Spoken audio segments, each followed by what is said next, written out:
Was cracking y'all on back with another video. Just wanted to show you guys the dyno sheet, and I also wanted to give you guys the video that everyone's been asking for, how much I spent to get to 550 wheel, 556 wheel to be exact. Look, I got all the dyno sheets right here. For all the haters that say, where am I getting these numbers from? They're all right here. They're a little messed up, but they're all right here for reference. So all in all, I've spent roughly around 15K just on performance parts. We're just going to talk about performance parts. I'm not going to talk about the wheels, the tires, the wing, all the other accessories, the tail light, stuff like that. That's all your preference. But as far as like a power build, this is the only thing I'm going to talk about. Plus, I don't want, my girl to get mad at me. So right now I'm sitting at 556 wheel and 439 torque. Look, this is my most recent dyno sheet. I don't know if you guys can see it. All right. So to get here, it cost me roughly around 15K, a little bit more than that. Only because, as you can tell by the dyno sheets, I've gotten the cartoon more than once. I think I've gotten the cartoon probably like 5 times. So if you guys want to do this and then you do some of the work yourself, most of the work I had GSR do. The only thing I pretty much did was the intake. So everything else, the quote that I'm giving you guys is for labor that I paid, the parts and everything. Or get all the parts at once and have them install them all at once. I mean, that pretty much will save you a lot of money, around like 2 G's or less. Yeah, probably more. It'll probably save you more than 2 G's, as a matter of fact, now that I think about it. So it's very much achievable to get here around 10K plus. I would say that you guys wouldn't spend no more than 13, I would say. But you never know. I bought all my parts before the tariffs and all that stuff, so I could only quote you for how much I paid back then. So I'm gonna give you guys a run-by-run basis of what you should expect to pay to get your car tuned per each stage. Because every stage, I always recommend you just get the stage that you want, or you get the power that you want and that you have in mind, and then just go from there. So first and foremost, this was my very first dyno sheet. 402 torque and 403 to the wheels.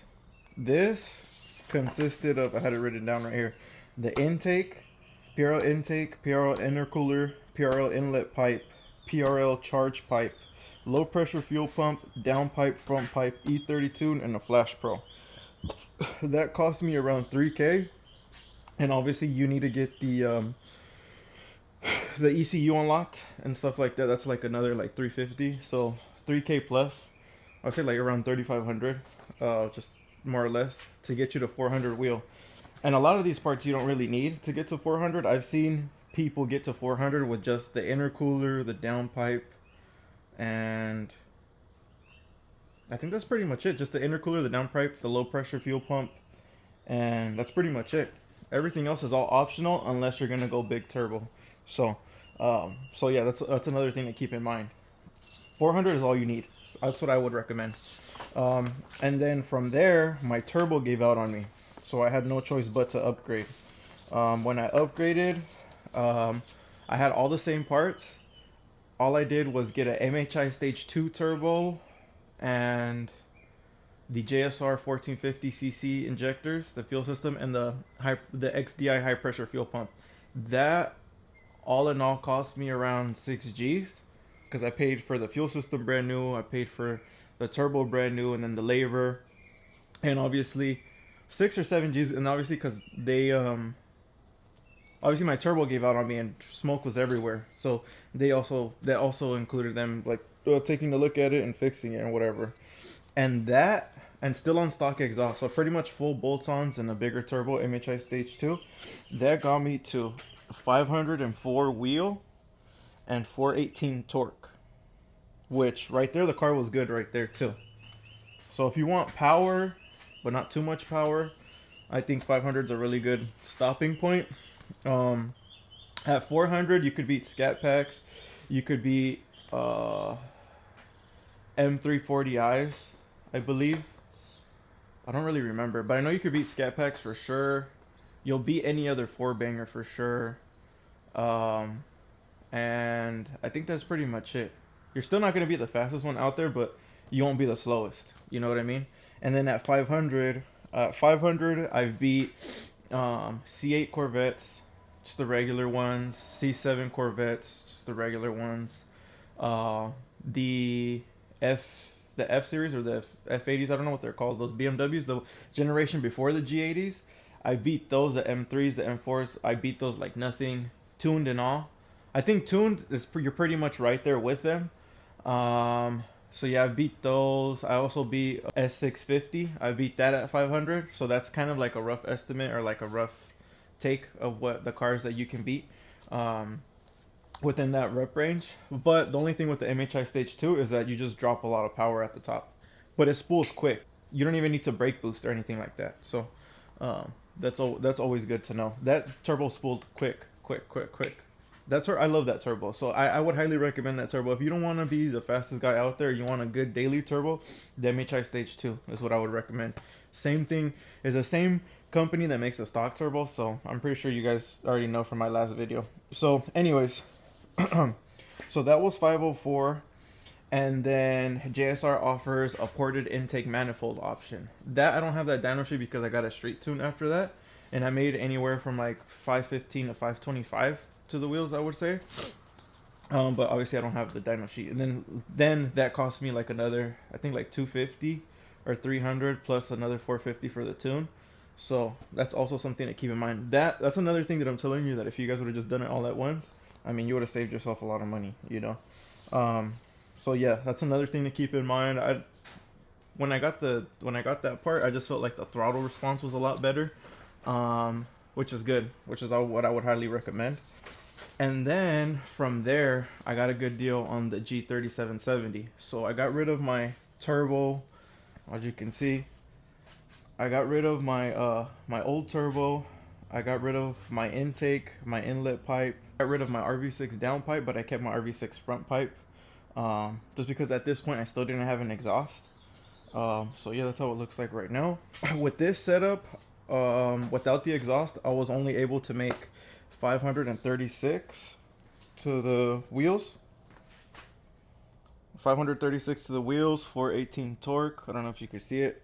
So the reason for that, I didn't have any more power pushed into it because it is the Garrett turbo. The reason for that is because my stock stock exhaust was a limiting factor, and obviously my injectors. You know, the turbo is just sucking all that fuel up. Pause. It's sucking all that fuel up, and it's just drying out the injectors too fast. So right now we have it at like a safe limit right now. I'm pretty sure if I were to do like a street tune, I'd probably get more out of it, but I don't want to risk it. Plus, I don't really care for having more power at the moment. I like the power that it is right now. So yeah, anyways, it was at 536. Stock exhaust and injectors were the limiting factor. And then the car felt like a lot more sluggish because obviously it's a big turbo and the turbo lag. So what I ended up doing, getting an exhaust and then a retune. Even though I didn't really need to, I wanted the exhaust just for the slightly quicker spool. I think I got like a 200 RPM or 300 RPM quicker spool around there, which the turbo still spools. If you can see the dyno graphs, just pause it. So yeah, that was at 536. And then I ended up getting an exhaust, the AW touring exhaust, which I highly recommend, and I'm gonna make a video about it after. And that's what I got to. That's when I got to 556. 556 to the wheels, and pretty much 440 torque. And one thing to keep in mind with the AWE exhaust, I gained 10 horsepower and 10 torque instantly as soon as I put it on without a tune. And then obviously once they got it dialed in with a tune and everything, I gained another 10. So in total, I gained 20 pound-feet of torque and 20 more horsepower exactly to the dot. And that's what also raised my performance parts or my performance and all that stuff and all my costs up to 15K plus, because you know the exhausts for these cars aren't cheap.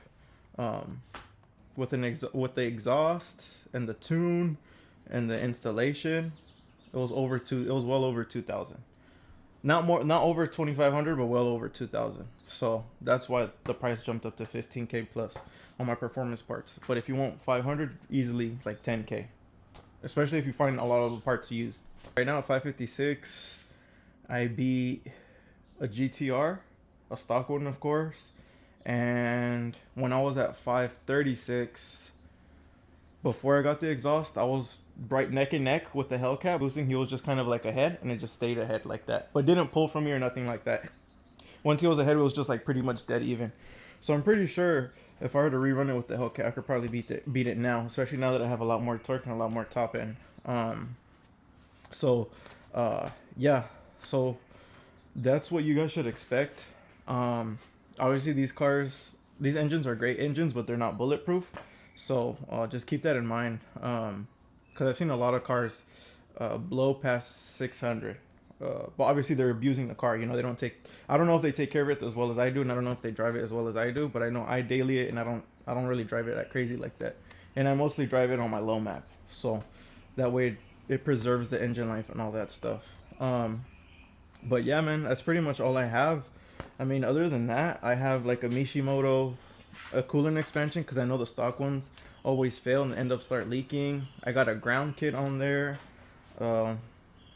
The ground kit's really not necessary, but I just got it just to get a little bit more accurate data readings and stuff like that from what I heard. I don't know if it's true. And like I said, I know this is a video that you guys have been waiting for, because you guys obviously want to know like how much it is to build it. And if you want to go build motor, just expect another 15K at least. But yeah, but I hope this video helps you guys. I try to be as transparent as possible, because I know when I watch these videos, I want to know what the cost, the breakdown and stuff, because the average person obviously might not be able to get this far from the get-go, but eventually they will be.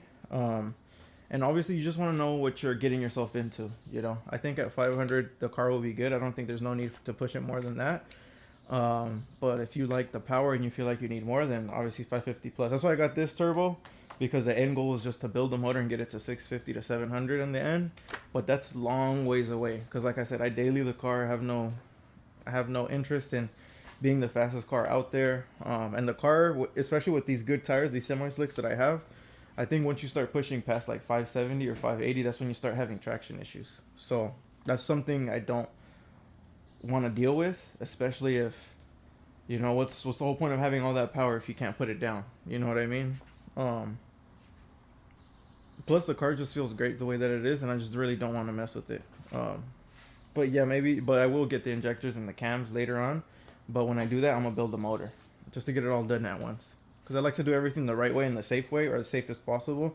Obviously that's not the safest way, but just because you build a motor doesn't mean that the engine's gonna be bulletproof. You know what I mean? For the game, there's always some risk, so that's another thing to keep in mind. But I'm gonna show you guys how the car sounds for right now, and then I'll see you guys on the next one. I have to record it again. I did the cold start, but something messed up with the audio, so you weren't even able to hear it.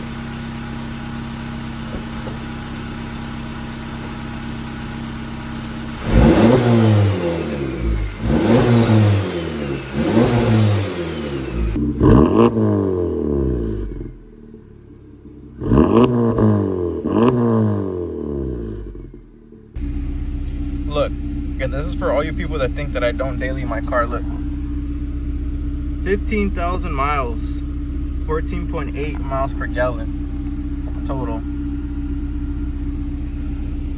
So one thing to keep in mind is that I bought this car in December of 2024, and it's a 2025 Civic Type R.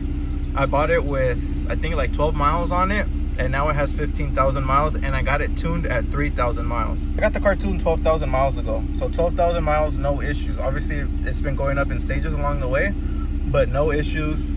Everything's been good. If there's any issue, I hit up JSR and they take care of it ASAP. That's pretty much it. Like I said, I'll have more videos on the way. I got a video just on the exhaust strictly. Just let me know what else you guys want to see in the comments, and then we'll go from there. So appreciate the love, you guys. Love and hate. I appreciate all of you.